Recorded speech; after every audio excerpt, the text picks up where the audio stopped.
Selamat malam, eh, Pak dosen pengempu. Selamat malam, rekan-rekan sekalian.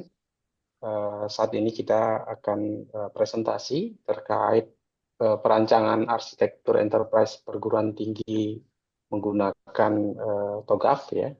Studi kasusnya pada IKST Muhammadiyah Palembang. Ini merupakan presentasi dari kelompok 3.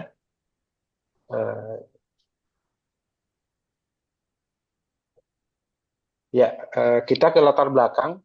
Kenapa kita melakukan ya perancangan dengan TOGAF ini. Yang pertama adalah perguruan tinggi itu diatur oleh Undang-Undang Nomor 20 Tahun 2003 gitu ya, yang merupakan entitas otonom yang harus mengkoordinasi pendidikan, penelitian dan pengabdian kepada masyarakat. Nah, ini ada latar belakang Tridharma perguruan tinggi ya. Dalam menyediakan apa ya pendidikan yang baik gitu ya. Nah, di sini perguruan tingginya sudah memiliki infrastruktur IT yang bagus, yang baik ya. Hanya saja bagian-bagian dari aplikasi, dari layanan dan servis dari IT-nya itu masih terpisah-pisah. Jadi berjalan sendiri-sendiri, sehingga apabila dibutuhkan dari satu bagian ke bagian lain, itu membutuhkan waktu dan proses yang berbeda lagi gitu.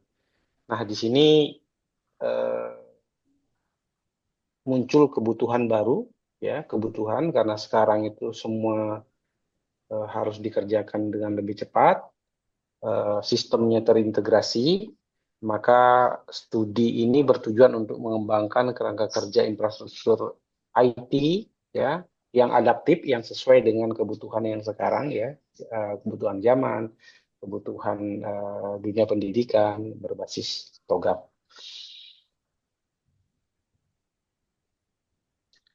Untuk lebih jelasnya dari sisi analisis ya, untuk mempertajam dari sisi analisis, kenapa kita apa namanya melakukan pengembangan berbasis TOGAP itu, kita melakukan analisis menggunakan SWOT ya. Yang pertama itu adalah strength. Nah, strength di sini adalah komitmen institusi. Jadi IKST Muhammadiyah Palembang ini memiliki visi yang strategis ya untuk menjadikan institusi pendidikan terbaik di Indonesia gitu. Nah, kita semua tahu lah yang eh, Muhammadiyah mempunyai rekam jejak yang baik di seluruh Indonesia dalam bidang pendidikan. Jadi pendidikan ini sekarang dalam operasionalnya juga ada sentuhan IT-nya gitu. Sudah lama sentuhan IT itu ada dan sekarang akan dikembangkan lagi. Kemudian yang kedua adalah kegiatan Tridharma yang jelas. Jadi fokus pendidikan, penelitian dan pengabdian masyarakat itu memberikan landasan yang kuat untuk pengembangan akademik gitu ya. Karena kan eh, gaya dan budaya masyarakat juga berubah, termasuk budaya terkait dengan kebutuhan pendidikan itu juga berubah. Jadi Muhammadiyah berkepentingan untuk terus mengimprove itu. Kemudian adopsi teknologi yang sedang berjalan. Jadi beberapa sistem informasi ya yang sudah dimiliki gitu sudah diterapkan meskipun ya masih belum terintegrasi. Seperti tadi masih silo-silo gitu. Sudah bagus gitu, cuman di sini akan diimprove lagi untuk lebih bisa menjawab eh, tantangan zaman. Yang berikutnya adalah dukungan manajemen. Jadi institusi ini menunjukkan minat dan untuk pengembangan arsitektur IT yang adaptif dengan kerangka TOGAP. Jadi manajemennya sendiri ini menyadari kebutuhan ini, jadi mendorong untuk dikembangkan ini. Kemudian kapasitas untuk berinovasi. Jadi institusi ini memiliki potensi untuk mengembangkan dan memanfaatkan IT sistem informasi modular yang direncanakan atau dalam blueprintnya. Jadi ini IT itu menjadi concern tersendiri ya di Muhammadiyah. Bagaimana IT itu diadaptasi untuk bisa terus mengembangkan. Jadi Muhammadiyah ini berkomitmen untuk menjadi institusi pendidikan yang terbaik. Plot yang kedua adalah weakness-nya atau kelemahannya. Ini ada beberapa keterbatasan yang perlu kita simak juga, yaitu keterbatasan integrasi sistem informasi ya. Secara menyeluruh memang ya rumit ya kerjanya karena banyak bagian yang harus diintegrasikan. Ini. Kemudian infrastruktur yang kurang adaptif. Ya infrastruktur yang ada sekarang itu terbaik dan merupakan kebutuhan pada zamannya gitu. Nah, zaman sekarang ini berubah lagi sehingga perlu terus dikembangkan. Nah, yang berikutnya adalah SDM yang terbatas. Jadi kompetensi dan jumlah staf IT untuk mendukung implementasi baru ini. Ini membutuhkan SDM ya. Gitu. Baik itu SDM yang baru maupun SDM yang sudah ada yang perlu kita improve. Jadi ini ada ya kelemahan-kelemahannya di sini. Yang berikutnya itu adalah kendala anggaran, tentu. Kalau di dalam setiap ada perubahan, ada inovasi, ada improvement, itu ngikut di belakangnya itu anggaran. Biasanya ya ini tarik-menarik antara kebutuhan, antara planning, dan budgeting biasanya begitu. Ini dicari titik tengahnya. Untuk mencari titik tengahnya juga memerlukan effort yang ya cukup besar ya gitu.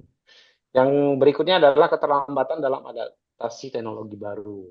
Nah, ini teknologinya cepat sekali berkembangnya. Sedangkan ada beberapa kelemahan lain yang menjadi pengikat sehingga cukup cukup sulit untuk terus up to date. Jadi diambil nanti akan garis-garis besarnya saja.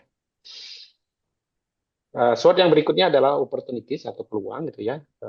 Pertama adalah dukungan kebijakan nasional. Jadi ini fokus pemerintah digitalisasi itu memberikan peluang ya memberikan angin segar untuk kebijakan-kebijakan yang memanfaatkan teknologi dalam institusi pendidikan.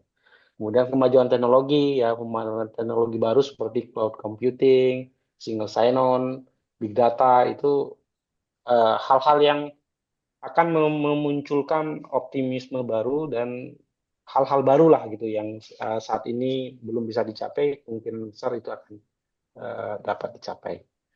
Kolaborasi dengan eksternal ya, peluang untuk bermitra dengan teknologi, instansi lain dan penelitian itu untuk mendukung pengembangan sistem informasi. Jadi kedepannya ini menjadi titik awal gitu untuk kolaborasi dengan pihak-pihak lain. Jadi dengan pengembangan berikutnya ini berkelanjutan ini akan ya kolaborasi dengan pihak eksternal itu akan menjadi lebih baik.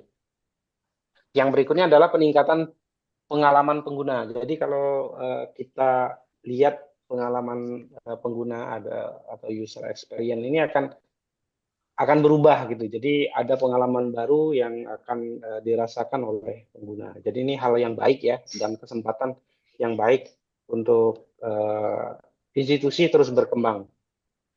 Yang berikutnya adalah peningkatan citra institusi, tentu saja dengan implementasi dan improvisasi sistem yang baru, tentu saja ini akan membawa nama baik institusi di tengah apa namanya persaingan yang cukup besar di dunia pendidikan. Yang slide berikutnya adalah threat atau ancaman ya, persaingan dengan institusi lain. Jadi ini kayak balapan ya, institusi lain juga nggak tinggal diam. Jadi juga akan ada improvement, adopsi teknologi-teknologi. Jadi ya ini perlu ancaman tersendiri gitu ya, yang harus diantisipasi.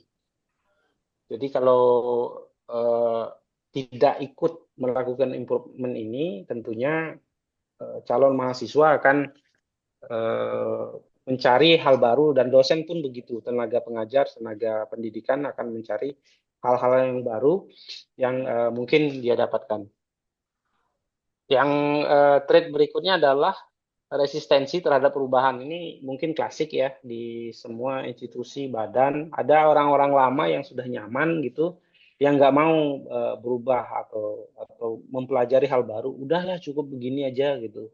Nah itu yang harus diperhitungkan. Yang berikutnya adalah keamanan data. Ya ini belakangan kita sering mendengar tentang keamanan data. Nah ini juga harus kelemahan-kelemahan yang harus kita perhitungkan ya, masalah keamanan data. Kalau ini efeknya besar nanti terkait dengan citra institusi. Yang berikutnya adalah ketergantungan pada vendor eksternal. Nah ini dengan penggunaan atau pemanfaatan banyak tools atau pendukung dari IT, tentunya ya kita akan bergantung dengan vendornya gitu ya, karena kita nggak mungkin itu kerjain sendiri dari A sampai Z. Yang berikutnya adalah perubahan teknologi yang cepat. Nah, ini mengadaptasi atau menggunakan teknologi ini cukup ini ya, apa nanti akan tarik menarik dengan uh, budgeting gitu. Karena uh, apa perubahan teknologinya cepat sekali. Yang berikutnya adalah metode penelitiannya dalam TOGAP ini. Uh, Fase pendahuluan itu kerangka kerja dan prinsipal ya. Kemudian manajemen persyaratan fasenya diikuti, kemudian metode pengembangan arsitektur TOGAP ADM. Nah ini ada 5, ada tahap pertama, tahap kedua, tahap ketiga, keempat, dan berikutnya. Nah tahap pertama ini ada visi arsitektur yang disesuaikan juga dengan visi institusi, kemudian arsitektur bisnisnya bagaimana ya, alur bisnis itu bagaimana, kemudian arsitektur sistem informasinya itu juga dibuat ya, bagaimana bentuknya gitu. Kemudian arsitektur teknologinya ini juga hal yang tidak bisa dilewatkan juga. Yang berikutnya adalah tahapan peluang dan sosialisasi. Jadi setelah semuanya kita buat dengan baik, kita juga harus ada sosialisasinya gitu ya. Untuk yang berikutnya dipersilahkan rekan saya Pak Yamin atau Pak Jimmy. Kemudian hasil dan pembahasan pada TOGAP EDM. Yang pertama, fase pendahuluan. Pada fase awal, kami memastikan adanya dukungan penuh dari manajemen atas dan stakeholder terkait. Tahapan ini bertujuan untuk menetapkan ruang lingkup proyek, menentukan prinsip arsitektur, dan menyiapkan kerangka kerja yang relevan. Pekerjaan pada fase ini menghasilkan beberapa konsep arsitektur pertama, di antaranya seperti yang tercantum pada tabel prinsip arsitektur IKES Muhammadiyah Palembang, adanya ketersediaan, kompatibilitas, akses, standar, integritas, keamanan, dapat diandalkan, optimal, akurat, efektif, dan efisien. Kemudian yang kedua, fase manajemen persyaratan. Manajemen persyaratan adalah proses penting yang memastikan bahwa semua kebutuhan dari stakeholder teridentifikasi, terorganisir, dan diprioritaskan dengan baik selama pengembangan arsitektur. Sejumlah departemen dan anggota pada Fakultas IKES Muhammadiyah Palembang berkontribusi pada fase ini, yaitu memfasilitasi prosedur manajemen persyaratan arsitektur selama fase siklus EDM dengan cara mengumpulkan, membuat katalog, dan memberi nama semua persyaratan bisnis, kemudian menyimpan dan mengirimkan data ini ke fase TOGAP EDM yang telah sesuai. Pada fase manajemen persyaratan, ada 3 arsitektur. Yang pertama, visi arsitektur. Di tahap ini kami mengidentifikasi kebutuhan bisnis utama dan merancang gambaran awal solusi arsitektur. IKES Muhammadiyah Palembang mempunyai visi bertujuan untuk menempati peringkat 10 besar institusi terbaik di Indonesia pada tahun 2025. Untuk mencapai rencana strategis yang dilaksanakan, IKES Muhammadiyah Palembang dibangun atas 3 pilar kegiatan pendidikan. Misalnya dengan membuat layanan lebih mudah diakses oleh semua orang, meningkatkan standar, membuat lebih relevan, memperkuat akuntabilitas, dan meningkatkan persepsi. Kemudian yang kedua, arsitektur bisnis. Kami memetakan proses bisnis saat ini dan mengidentifikasi area yang memerlukan perbaikan. Arsitektur bisnis pada IKES Muhammadiyah Palembang saat ini adalah gambaran secara menyeluruh terkait operasional sehari-hari yang dijalankan secara metodis sesuai dengan visi dan tujuan perusahaan. Kemudian yang ketiga, arsitektur sistem informasi. Tahap ini sebagian besar berpusat pada evolusi arsitektur sistem informasi. Ada 2 perspektif, yaitu arsitektur aplikasi dan arsitektur data.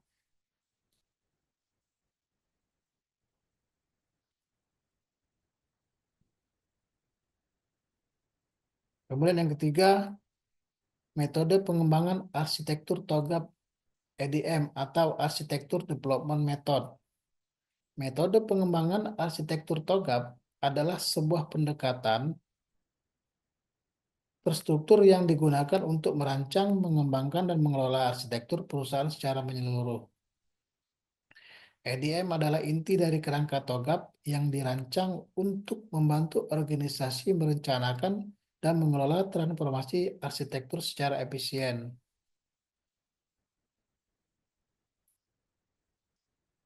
Tahapan dalam ADM, pada TOGAP, ADM terdiri dari 2 fase utama yang saling terhubung.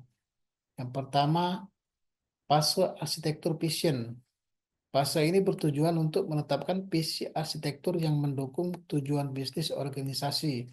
Contohnya, mengidentifikasi kebutuhan akan integrasi sistem teknologi dan transformasi digital. Hasil akhirnya tentu dokumen visi arsitektur dan persetujuan dari stakeholder.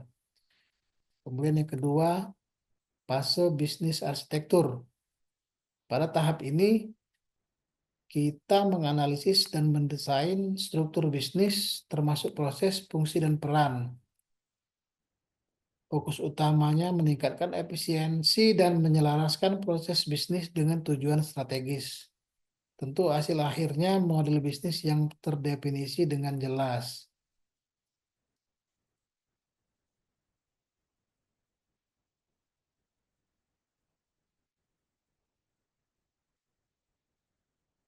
Seperti kita lihat pada gambar 2, menunjukkan ada 3 kegiatan bisnis inti dan 6 aktivitas pendukung yang diidentifikasi pada IKES Muhammadiyah Palembang. Yang pertama, aktivitas bisnis inti itu terdiri dari kegiatan pendidikan, kegiatan penelitian, dan pengabdian pada masyarakat. Kemudian kegiatan pendukung ada mengelola dan mengembangkan sumber daya manusia, keuangan, aset, hubungan masyarakat, kolaborasi, dan manajemen sumber daya teknologi informasi.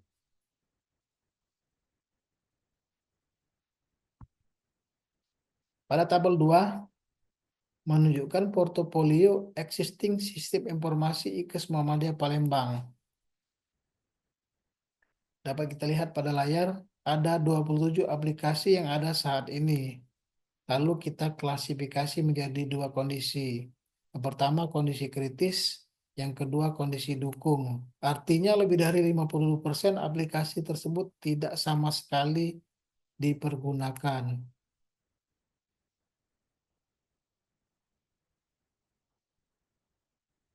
Kemudian, seperti yang kita lihat pada gambar, tabel 3 menunjukkan portofolio sistem informasi IKES Muhammadiyah Palembang yang akan diusulkan. Kemudian selanjutnya akan disampaikan oleh Bapak Yamin. Terima kasih untuk kesempatannya, Pak Jimmy dan Pak Wayan. Selanjutnya saya akan melanjutkan presentasi dari kelompok kami. Oke, selanjutnya di sini ada gambar Gambar 3, hasil penilaian mandiri dari sisi subdimensi infrastruktur sesuai Kantar PG ya. Jadi PG ini adalah Pemeringkatan e-Government Indonesia, yang mana gambar ini menggambarkan hasil dari penilaian mandiri terkait subdimensi infrastruktur berdasarkan kerangka PG. Ada 5 dimensi ya yang ada di sini di gambar ini. Yang pertama itu ada data center. Data center ini mendapat skor 3,5. Yang kedua ada computer network. Ini mendapat skor 2,5. Kemudian ada security mendapat skor 2. Lalu ada supporting infrastruktur itu mendapat skor 1,5. Kemudian disaster recovery mendapat skor 1. Baik, berikutnya gambar 4. Arsitektur infrastruktur IT yang diusulkan kepada IKUS Muhammadiyah Palembang. Di hierarki yang paling atas ya, itu ada IKUS Muhammadiyah. Kemudian pada strategi bisnisnya di nomor 2. Lalu ada enterprise arsitektur strategi ya yang berfungsi untuk menjembatani antara strategi bisnis dan juga implementasi teknologi. Di bagian sebelah kanan itu ada IT strategi ya. Ini IT strategi ini untuk mendukung strategi bisnis. Jadi dia untuk mendukung strategi dari bisnis si IKUS Muhammadiyah ini. Kemudian dalam implementasiannya itu ada enterprise arsitektur strategi. Itu di sebelah kanannya ada IT strategi, yang mana pada IT strategi ini menerapkan efektif efisiensi, kerukunan, kemudian keselarasan dengan rencana strategi. Kemudian di bawah enterprise arsitektur strategi itu ada lapisan-lapisan lagi, seperti lapisan progress, information, application, teknologi. Pada lapisan progress itu terdiri atas dari vision, mission, strategi, policy, quality control, SOP, lalu organization and human resource. Kemudian di lapisan berikutnya ada information. Di sini ada pada lapisan information ini ada academic, employee, financial, research, repository, infrastruktur, quality, procurement, SBWMP, SERDOS atau sertifikasi dosen, community service, alumni, lecture, karir, students, library, e-journal, PKL atau KKN, lalu kemudian final project atau skripsi ya. Di lapisan berikutnya ada application. Di sini ada 3 item ya, ada main activity, supporting activity, sama managerial. Pada main activity aplikasinya ada CAKT, SIPPMT, lalu ada e-library. Kemudian untuk supporting activity ada 7 aplikasi, CRM, mail system, SSO, PMSP, Sipaduti, MNCD, dan Novecti. Kemudian pada manajerial kita ada 3 aplikasi, KMS, DSS, dan Data Warehouse. Pada lapisan keempat ada teknologi, ada ORC, security, Kemudian ada application, intranet, extranet, data management, kemudian distributed environment, lalu ada platform, cloud infrastruktur, lalu ada UPT atau unit kerja. Berikutnya pemanfaatan program ADM dalam optimalisasi sistem informasi perguruan tinggi.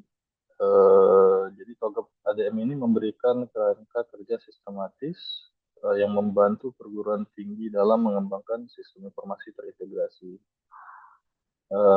Kemudian ada integrasi sistem informasi pendidikan melalui pendekatan berbasis data.